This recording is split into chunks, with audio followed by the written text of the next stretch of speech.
Observation. Real quick, usually when you're doing an experiment, you have to test something. Like, how would we test this? Just doing it. Okay, watching. Now I'm going to take it one step. That's how we would observe it. Let's take it a step down. How could we measure the fish's movement?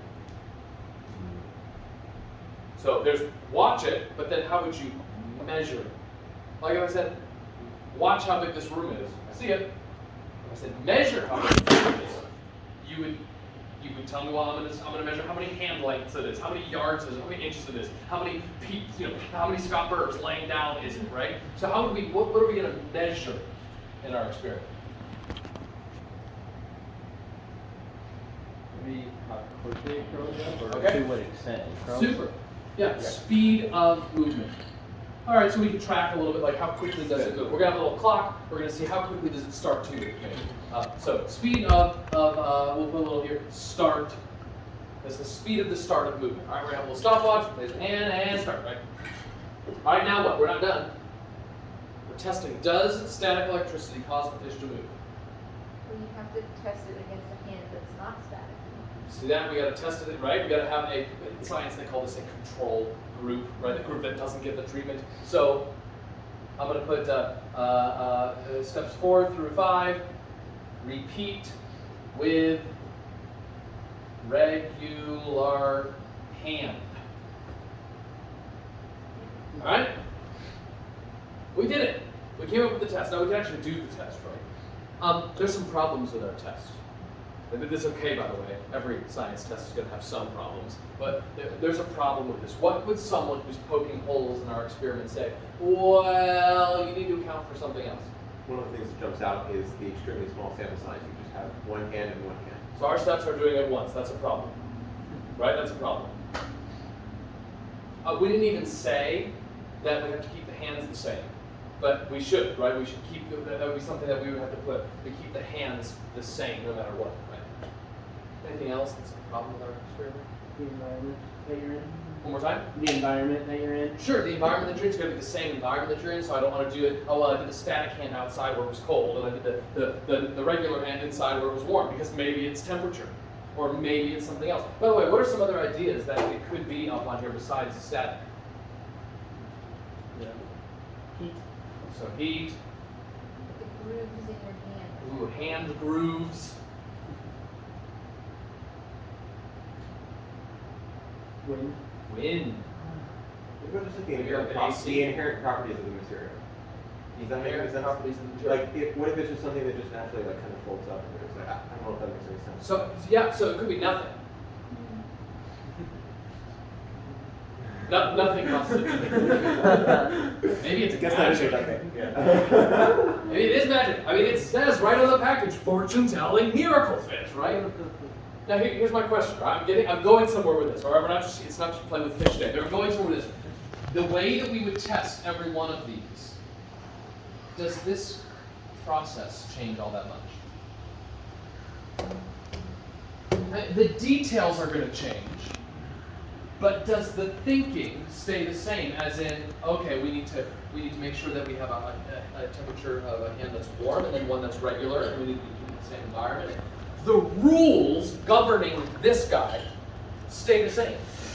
All right, I've done this presentation all over the place. You're going to do it all over the country. Do you think the rules are going to change from state to state? Like, you're going to get to North Carolina and they're going to be like, no. The rules of science are different here. Now, some people will say, yes, the rules of science are different in North Carolina. But that's not true, right? Watch it. I know. You can say this No, about not whatever, the you North can joke about Carolinians. whatever state you're not in. Right? That's what you do. All right. So if you're in Michigan, you can make a joke about Ohio. That's right. They will love that. You know, the rules stay the same. In fact, any country you go to, right, the rules stay the same.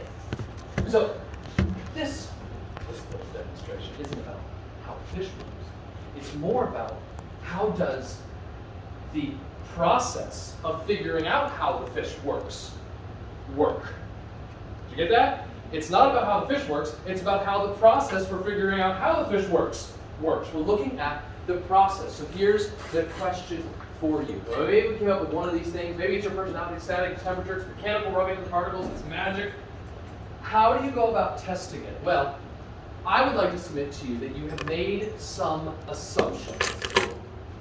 In coming up with a test, or even believing that you can even begin to test this at all, you have made some assumptions. Assumptions are really tough to talk about because you don't like keep them in your mind all the time. You don't like constantly walk around with your assumptions. You have to stop, big word moment, and metacognate. It just means you have to think about your own thinking. You have to stop and say, wait a minute, what? How is my thinking working right now? It's like while you're driving your car, right? You don't open up the hood and look at the engine while you're driving. You just, it's gonna start, it's gonna go. You only really look at it when there's a problem. Well, here we're gonna stop and look at our assumptions. So here's a question. What assumptions was your imaginary investigation built on? So I want you to think for a second. What did you have to believe to be true in order for this process to work? What did you have to believe to be true in order for this process to work?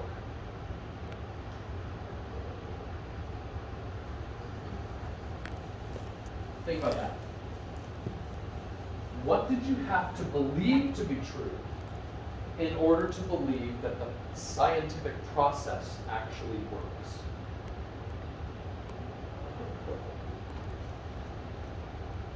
You have to assume that that's knowable, that it's testable,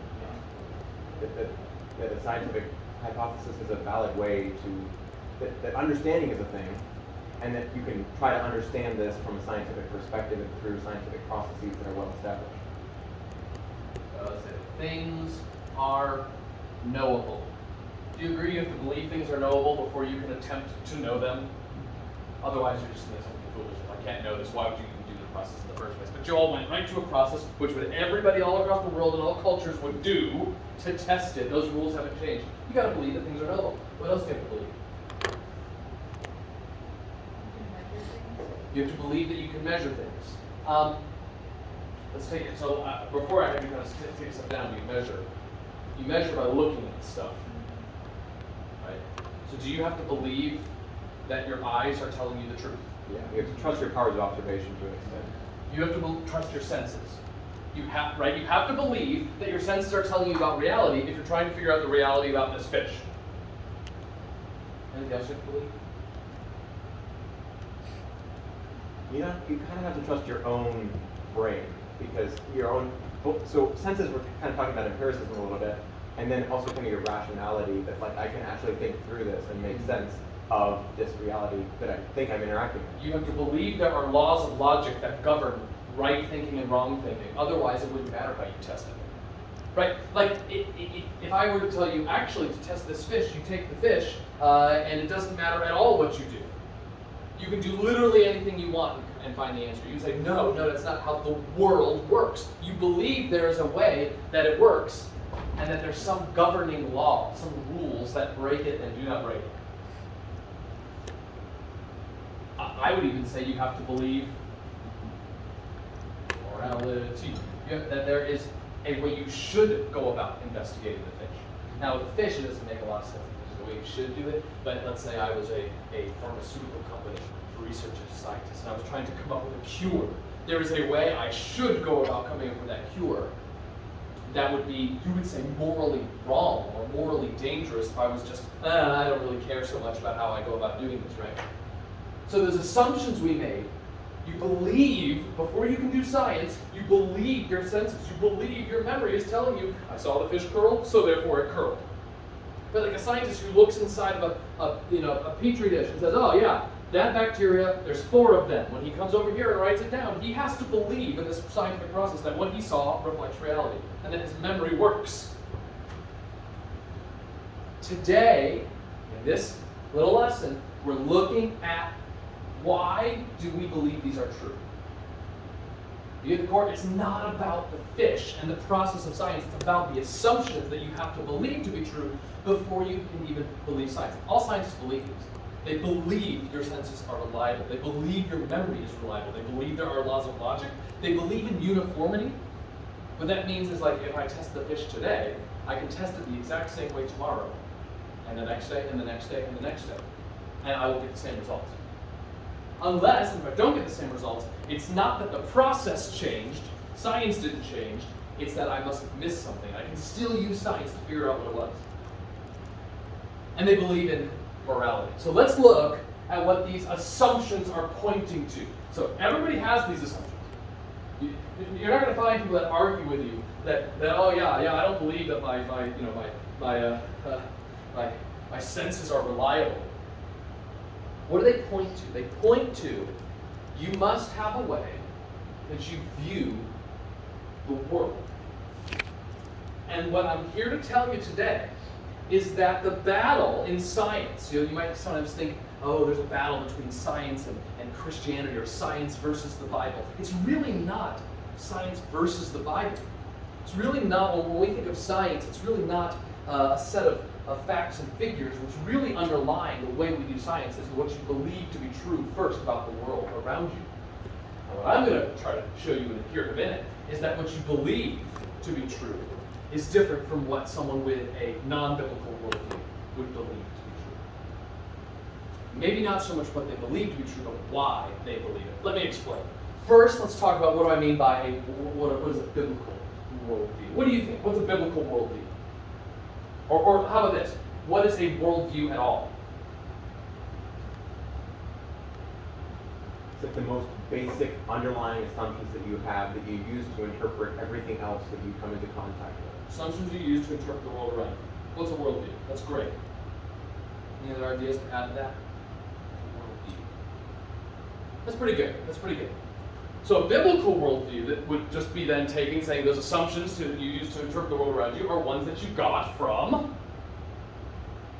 the Bible, right? It's a biblical worldview. Worldview is the assumptions. Biblical worldview means it's what I got from the Bible. And that's exactly true. Here's how I'm going to put it today. I'm going to tell you that a lot of times I've heard people refer to biblical worldview as like the lenses that you look at the world through. And that's a fine way to do it, but there's no actual lenses. It's kind of an abstract concept, lens through which you view the world. It's actually a lot more concrete than that. Here's what a biblical worldview is. A biblical worldview is God's explanation of God's world through God's word for God's image bearers. That's what a biblical worldview is. It's God's explanation of God's world through God's word for God's image bearers. So at the heart, what's the noun? What is a biblical worldview? It's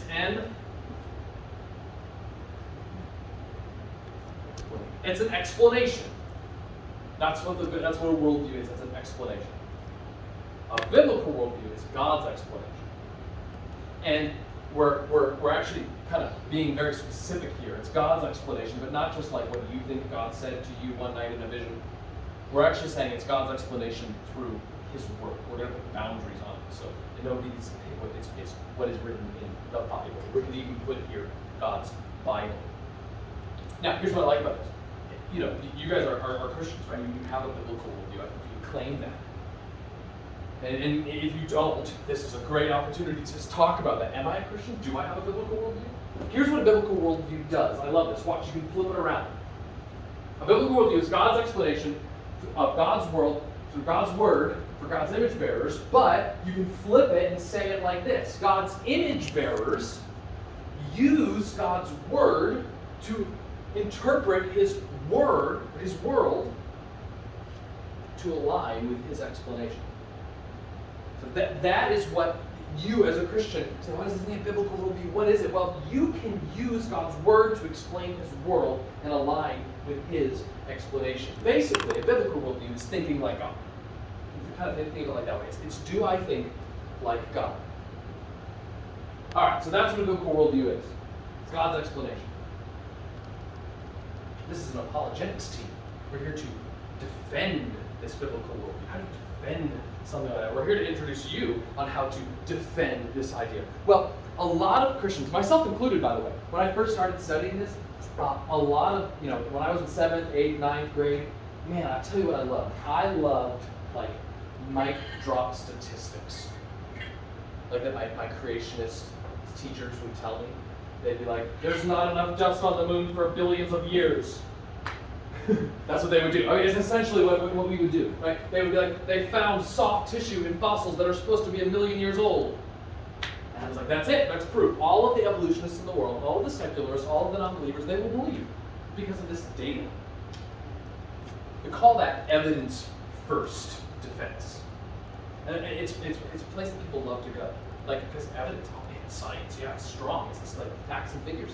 But actually, it's one way, and by the way, it does work sometimes. And I'm going to tell you today, it's not the best way for you to think about why your biblical worldview is true. And I'll show you why here in a minute.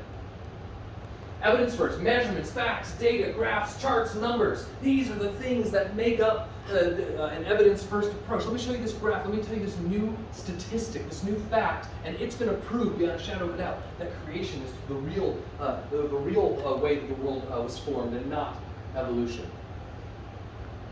So here's an example. Here's a great creation science factoid. And, oh yeah, it's killer. Comets don't last more than 1 million years. This is well established in astrophysics and astronomy. But we still have comets. Therefore, the Earth can't be 4.6 billion years old. The universe can't be 13 billion years old, right? We have comets. We know they burn out in less than 1 million years. Every model we have of comets says they don't last longer than 1 million years. We did it. What do you think a secularist person says when they come across this little fact? They say, comets don't last more than 1 million years. I bet you my entire belief system is wrong. No, and you don't do that either, by the way. You build defenses in your brain. Your psychology builds defenses because it's a wonderful way that God made us to help us kind of not always be disoriented. What does a secular person say?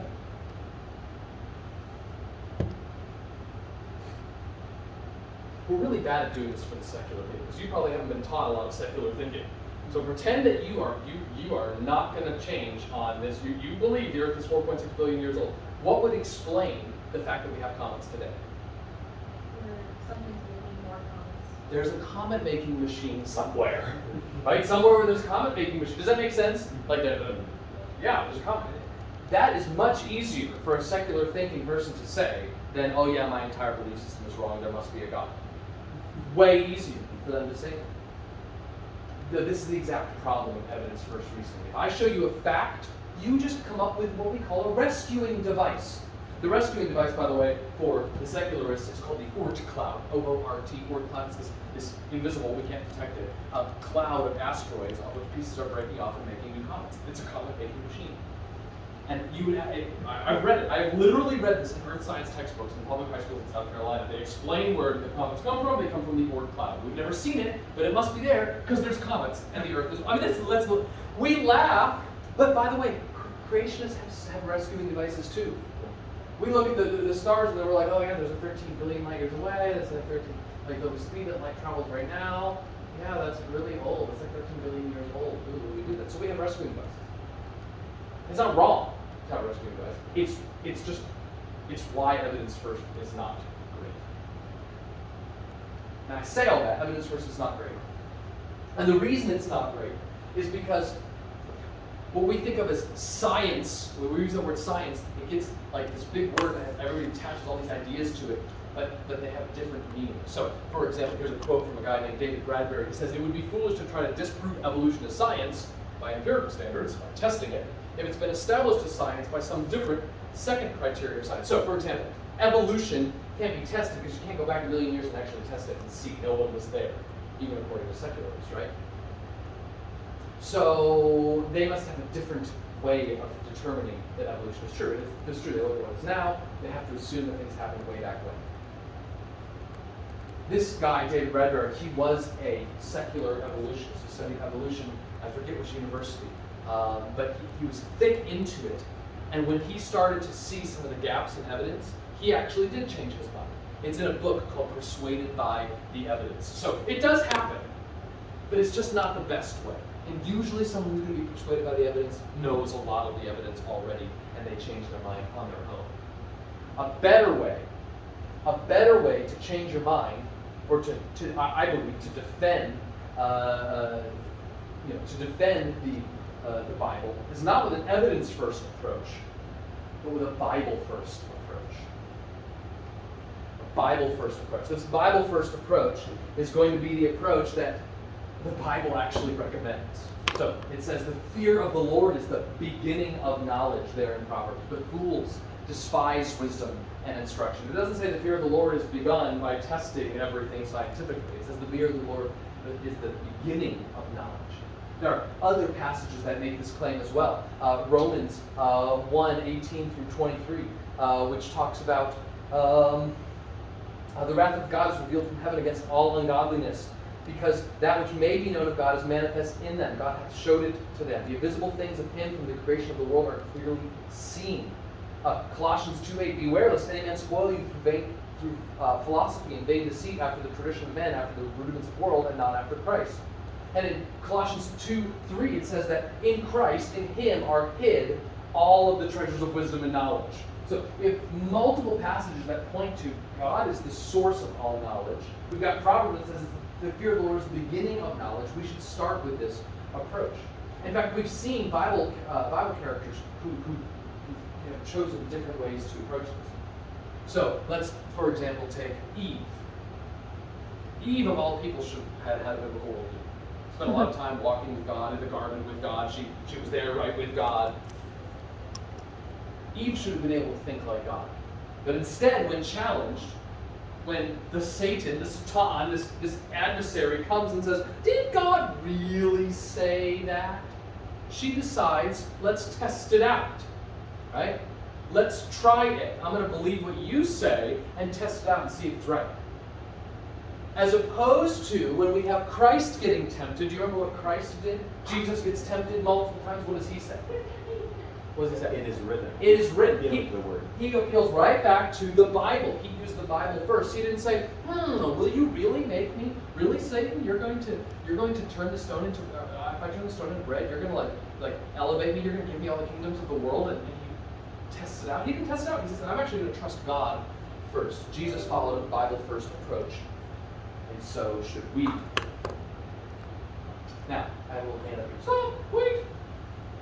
A lot of times in our world today, we start getting into the nitty-gritty of defending the Bible, and it is so much easier to be like, whoa, I'm just neutral. Like, let's just agree to disagree. Let's all hold hands and sing Kumbaya together. Let's agree to disagree. And the Bible actually says you can't just agree to disagree on this issue. And there's a fancy name for it. It's the pretended neutrality fallacy. You can't be neutral. And the reason you can't be neutral is, number one, it's logically inconsistent. It's silly to say, oh, well, you're wrong and I'm wrong, and so like somewhere in the middle is the right answer. And that doesn't make any logical sense. You wouldn't say that's right on the test, like, well, my answer of 5 is wrong and your answer of 8 is wrong, so the answer is somewhere in the middle. Well, no, the answer might be completely different, right? Just kidding, it was an English test and the answer was blue. You don't look at things that are wrong to point to things that are right. And then it's biblically incompatible because Jesus said stuff like, you are scattering, you're either with me or you're scattering. You are one or the other. So if you're like, no, I'm neither. Well, you're saying Jesus is wrong, which is then taking a position. You can't be neutral on this issue. I also like to talk about the science bait and switch. You gotta beware of the science bait and switch. We love science in our society, don't we? I mean, we love science. We love to throw it out there as like, hey, it's the end all be all. It's like the Trump card. Science says. I mean, you guys lived through it. You lived through COVID. The science. And how many times do people appeal to the science for people to reason? And of course, science, I like this, he's drinking out of it. It looks like Pepsi, it's science. We love science so much. We've seen a surge in science. And we love it because of the things that it does for us. But here's what's really interesting. When we study things like the origins and our beliefs, those aren't science. You can't test them. You can't observe them. And beware the science bait and switch that says, oh, well, I'm just going to believe this science. Nobody's arguing that science can do amazing things. What we're arguing is that science works because something is true. It's observable to people. Okay. We're coming out to the end of our time together. I want to leave you with what some have called the ultimate proof of creation. I need to prep you with the ultimate proof. It's not going to be this amazing fact or figure. It's not going to be this, hey, have you heard there's this amazing little factoid that I can tell you. Instead, it's going to be something that, you guessed it, promotes the Bible first. Okay? Let's skip over a couple things here. So we're going to not have you doing the presentation. All right, ready? Here's the ultimate proof. The ultimate proof is that nothing can be known unless biblical creation is true. That's what I'm positing to you. Nothing can be, you can't know anything. Remember our column over here with all the experiments? You can't know anything unless the Bible and biblical creation is true. That's the ultimate. You say, how on earth is that the ultimate proof? Well, it has to do with the assumptions. I'm going to give you 3 examples before we're done. 3 examples of how the ultimate proof works. Like, how do you use this? Let's start with the first illustration with morality. We talked about this a little bit with the fish, that there is right and wrong. You know, you're almost going to find no one who says there's no such thing as right and wrong. There are some people who say there's no such thing as right and wrong, everything is relative. But they still get upset when you, like, shoot their dog. So, you know, they still lock their doors at night. You know, they still don't go steal people's food. You know, they may say that they believe that, but there's very few people who actually in practice believe there is no such thing as morality. So here's something. Everybody thinks there's right and wrong. Well, what's a biblical view of right and wrong? What makes something right or wrong according to the Bible? This is the easy one. What makes something right or wrong according to the Bible? Okay, if it's written in there, right? Like, if God says do it, it's right. If God says don't do it, it's wrong. Yes? What makes something right or wrong if you don't believe the Bible? Maybe if it hurts somebody or offends them. Okay, if it hurts somebody or offends them. So, like, avoid all hurt. That is actually a very common sentiment. Like, my morality is to just not hurt people. Now, who gets to define what hurting is? You get to pick, right? What you get to pick, right? Because if I get to pick, that's chaos. Like, you being here is hurtful. Go. Oh, I don't want to, you know, like you would literally have to obey everyone around you. So you get to be God. You get to pick what's right and wrong. That's also a chaotic world, because then if you get to define what hurts people, you can say, I can steal $1,000 from you. You have 10,000 more. Right? You get to decide, well, whoa. The problem is, who gets to decide where the threshold is? Who gets to define the words? A biblical worldview says God is the standard of right and wrong. He's the one who gets to pick. A secular way of thinking, or an evolutionary way of thinking, I should probably put secular here. A secular way of thinking says, well, you get to pick, or you get to pick, or what else? What else would a secular person say determines what's right and wrong? Can you think of something else? A lot of people appeal to the majority. Like, if the majority Yes. of people think it's good, it's fine. The majority wins, right? If everybody thinks it's wrong, then it's wrong. And if the majority, this is always silly. So who gets to draw the lines with the boundaries of where there is right and wrong? Like the majority of the people in this room, or the majority of people of Earth on all time? How are you going to figure that out first? Like the majority of people? Or is it the majority of people on Earth for all time? Like future and past, is that going to define it? Or just like right now? Or like where's the boundary? Like the people in the country, the state, the town. Like right now, we can like have our own morality. Like the majority in this room think it's okay, you know, to take over the world and kill everybody else. Well, the majority believe it's true. You know, that's ridiculous, right? What else? What other things? Where do we get a sense of right and wrong? Any ideas? Oh, it makes me feel. Yeah, sure. It just makes me feel. It makes me feel good. It's right. It makes me feel. That's terrible, also. People can, when you start asking this question, like, what makes something right or wrong? It's hard to answer.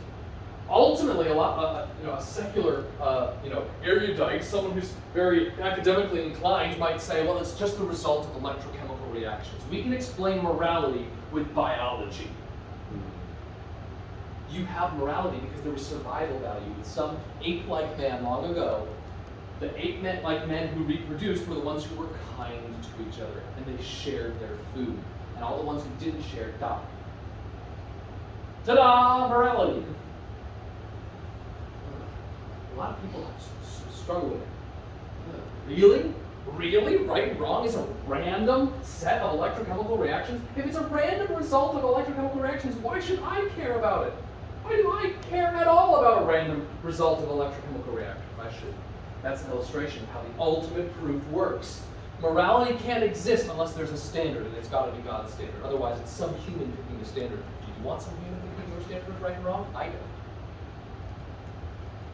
I'm going to skip this video for now, for sake of time.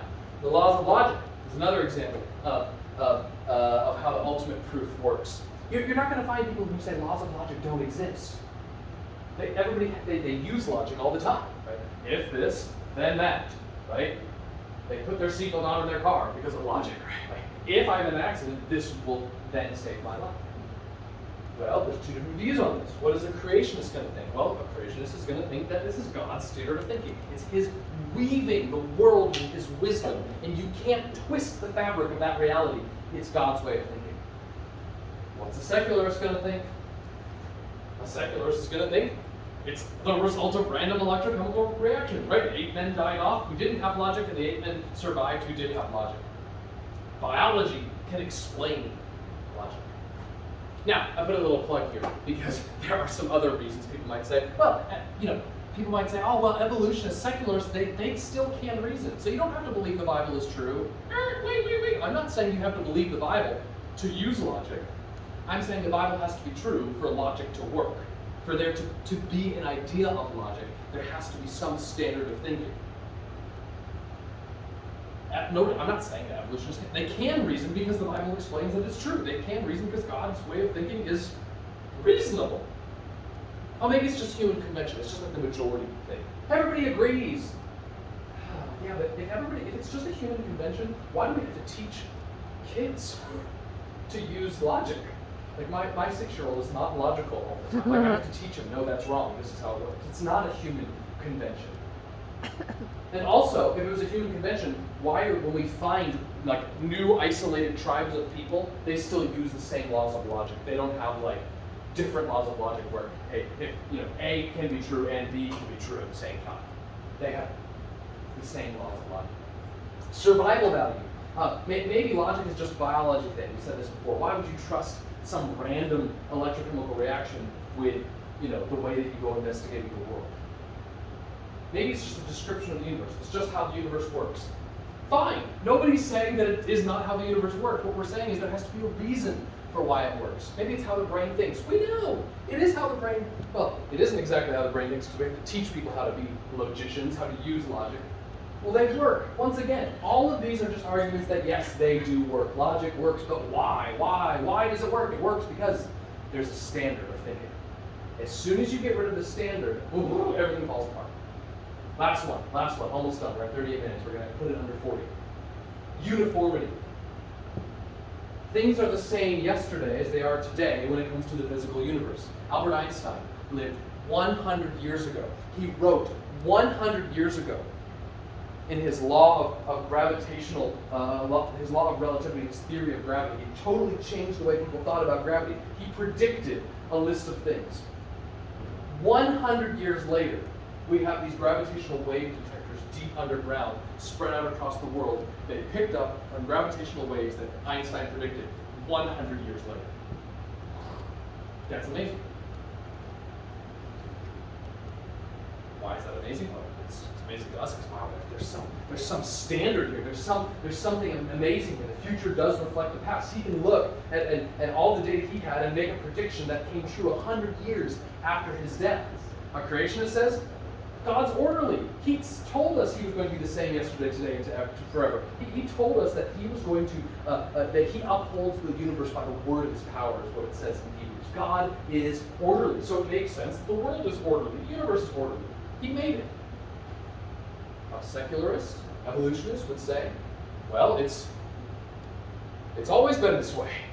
We've never known the universe to change. Again, no one is saying it's changing. We're saying, why is it unchanging? It's looking under the hood.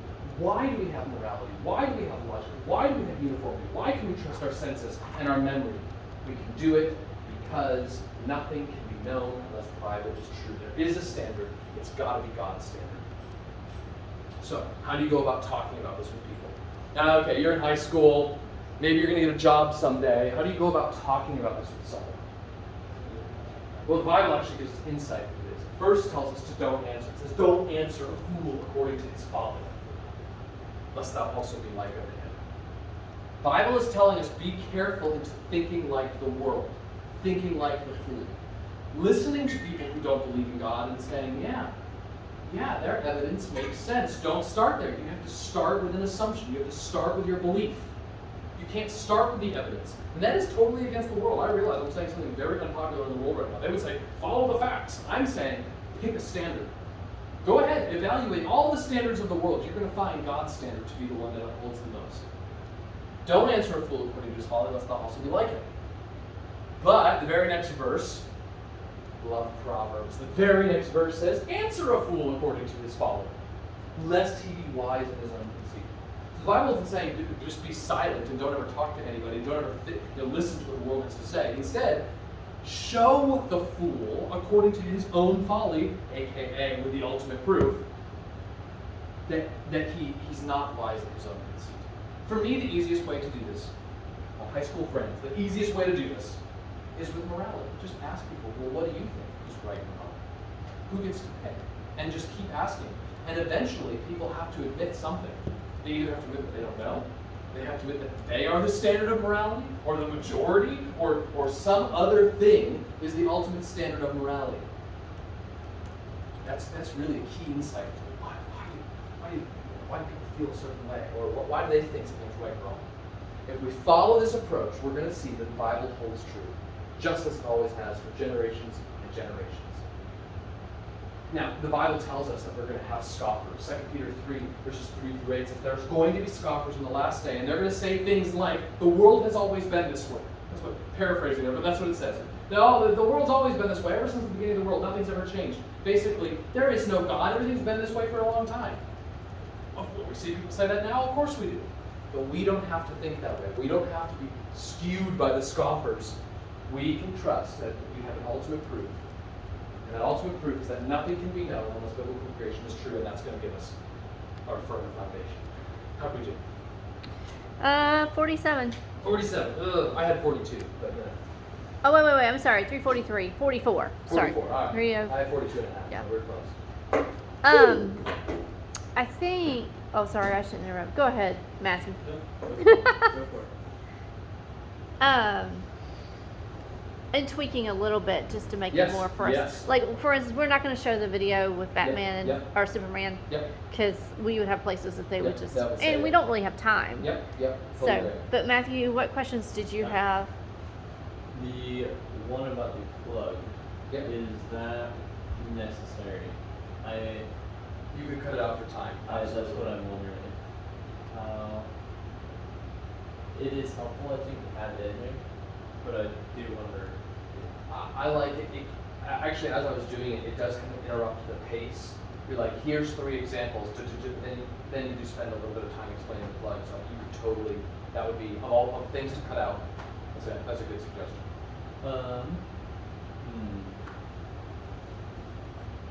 The one about from David, right? You can cut that out too. Which one? The quote about the evidence. What you actually could do is, I would just, you don't have to, again, you guys are going to be the ones handling this, so it's up to you. Right. But you could just talk about the book. I think the reason I think that's good Yeah. to keep in there is the part about the book is just that people are persuaded by the evidence. It's not like I'm saying don't ever think about evidence and you should just ignore all scientists. It's not true. There's plenty of creationists who are doing great work with establishing, tests and investigations and studies that do prove or at least don't falsify a creation narrative. So I think it's good in there to show people, there are plenty. This book, by the way, is full. It's so incredible. Scientists from all these different areas, geology and astronomy and biology and physics and chemistry, who came to Christ because the evidence actually pointed them there. It wasn't a person, it wasn't a worldview dilemma, it wasn't a moral dilemma. They literally were looking at all the evidence and they're like, what I believe is wrong. So it's good to have those testimonies, but the quote is a little bit thick in trying to explain it, and I always rush through it. So yeah. I wrote down something. This was earlier in the the explanation of it's impossible to be neutral. Yep. The way you presented this now made sense. I don't remember exactly what I was I'm recording, so I've been recording. I missed Yeah. like the first few seconds. Yeah, it's a little wonky because I had to plug in my phone and I was so that may help you. Yeah, I got. Let me see if I got this. I wrote some things down. Neutrality, because I thought that was really good. Sorry. Oh, okay. You said I loved how when you came to it before you put up the words. You said, "Oh, we have a hand up here. Hand up here. Stop. Wait." You know. And then, yeah, it says, Bible says you can't agree to disagree. It's silly to say you're wrong and I'm wrong, but So somewhere in the middle must be right. Okay. The way I have written down in my notes is if a neutral view is incorrect, we're both agreeing to disagree. So we both realize we're going to both admit we're wrong in some way. How would you expect a incorrect view to point to a correct one? And it logically doesn't make sense if you're trying to find the truth. That if you agree to disagree, that is, you both agree that you're wrong on some level, that doesn't get you any closer to the correct, to something that's correct, right? Like if I have a card flipped over from a deck and you say, I think it's the ace of spades, and I say, I think it's the ace of clubs, well, let's agree to disagree. That doesn't get us any closer to finding what's underneath the card, right? We have no idea what's closer to finding underneath the card. So the only way to point to truth in the world is to start with something you believe to be absolutely true. It is ridiculous to say, well, I'm actually going to borrow a little bit of what your thinking is, and maybe no, you have to be completely sold on your belief to point to the truth. That's the thing in there. And I did rush through it, so it was good to slow that down. That totally makes sense. Yeah, I actually like that. Before I wasn't sure. Yeah. And I Last time I was Yeah. whoa, that was my fault. yeah.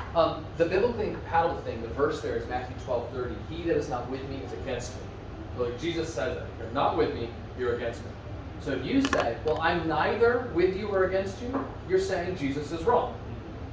Right? Like Jesus says you're A or B, and you're like, I'm C. Then what you are claiming is that Jesus is wrong, which is taking a side. You're not neutral. You cannot be neutral with Jesus. Yep. Yep. And I didn't throw it in here, but a good thing to throw in there probably not for sake of time, but that's the old C.S. Lewis argument. Right? Like you don't have to believe he's Lord or a lunatic or a liar, because Jesus says, I'm God. So if you say you're wrong, then you're saying, I disagree with you, you're not. Or you have to say he's crazy, he's a crazy man, he doesn't know what he's talking about, or he's telling the truth. It can't be just, well, I just am neutral. It cannot be neutral. I like that a lot. I remember talking about the bait and switch. Yep. I don't remember what we said about that. I think we determined that was one of the things you were going to take out. Okay. I had put it in there as a. Yeah, I did. When you explained it this time, it helped me better. And like I said, you can go back and watch this video, Matthew. But you said, beware this bait and switch. Science says, and then you put up those little. And you said something like after that, we're arguing that science works so, and I can't remember what the rest of that sentence was. So I think the idea here is that people want to pit science versus the Bible. We don't have a problem with science. We're saying there's a problem with what you believe to be true, so that science can work. We all agree. Yep, science is the way to go about studying these things. And it does lead us to correct conclusions, but why does it work? It works because of these underlying assumptions. So again, feel free to the bait and switch is this. The bait and switch is, hey, what we're holding up is science, but it's actually a worldview. It's actually a set of assumptions that we're holding up. Not observable, repeatable, measurable, studyable.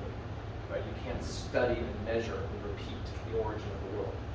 You can't study, I think it was Karl Popper who basically said, you know something is scientific if you can disprove it. So things like the existence of God are very difficult to disprove. It's not a scientific endeavor, it's a worldview endeavor, it's a belief endeavor.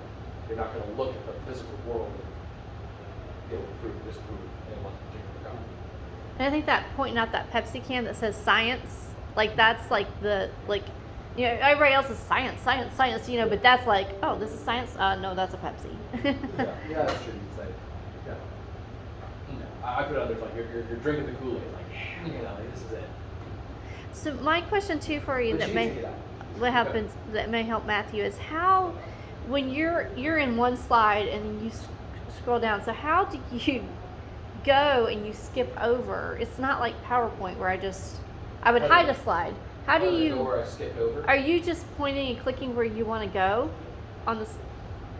Like Like if I want to go. so back to the Bradbury. Yeah. So if you're already at the slide before Bradbury, Yeah. like And I right wanted to there. go to the book. yes. I would just click twice. Okay. I'm just clicking faster. So like it would look like this. I'm just clicking Yeah, faster. and I'd love to get rid of. I'd love to just make that one Yeah, you can edit spot. it. You just delete the I'd have to get rid of the You whole. have to delete the quote. view, I think they're called views. They're little frames, little visual frames that you have to delete. Okay. I'm working on that one. I'm using mine, by the way, not the one that I shared because we'd already made some changes. Yeah, right. I've been Like, this one's tweaking good. this one. I may have to have you help me with that, Scott, at some Yeah. point. Yeah, I can do that. Anything else, Matthew? Like I said, I recorded it for you. Okay. Nothing that I can think of off the top of my head. Dr. Rathbun mentioned trying to split it up, presenting it with all three of us guys. Yeah. He said he thinks it would work well, switching 3 times. What are your thoughts on I think you could do it. I think it does add variety, and I think you would get some benefit. You could try it first. Okay. And here's kind of how I would split it up. I would have one of 2 ways. First way, one guy takes the fish experiment and runs with Mhm. that. That's easy. One guy takes the what is a biblical worldview and the 2 different approaches, evidence first, Bible 1st. Mhm. And then one guy takes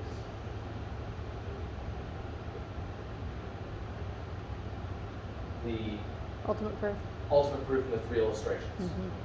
The other way is you all do the fortune fish experiment, which I would encourage you anyway to do. If you have a class size of 30 or something, you're walking around, you're asking, what do you think? Why do you think that? Try to lead them. You know where the thing is going. You're trying to lead them, ask them probing questions to get them there. And then you can split it up differently. You can split it up to like, what is a worldview? And you could then say the evidence first versus Bible first. And then I would suggest one person take the ultimate proof in the three iterations. It will take some getting used to of being on your feet. If you've not been in a classroom setting before, the classroom management aspect, it is a little bit more like acting than it is, oh, you know all the answers. Okay, so I say that to say like you have to have a little bit of don't take things personally if students are like kind of rambunctious or out of control or whatever. Try out some different things to see what works. You're a lot closer in age to it, so that might be okay, but try to channel the energy instead of being intimidated by it, because it can be a classroom full of 30 strangers who they all know each other and you don't know any of them. They're going to have their inside jokes. They're going to have their, God's word's not going to return void. Exactly. You're delivering the truth. It's not going to just fall flat on its face because it'll do what it's supposed to do. That makes sense. I like that.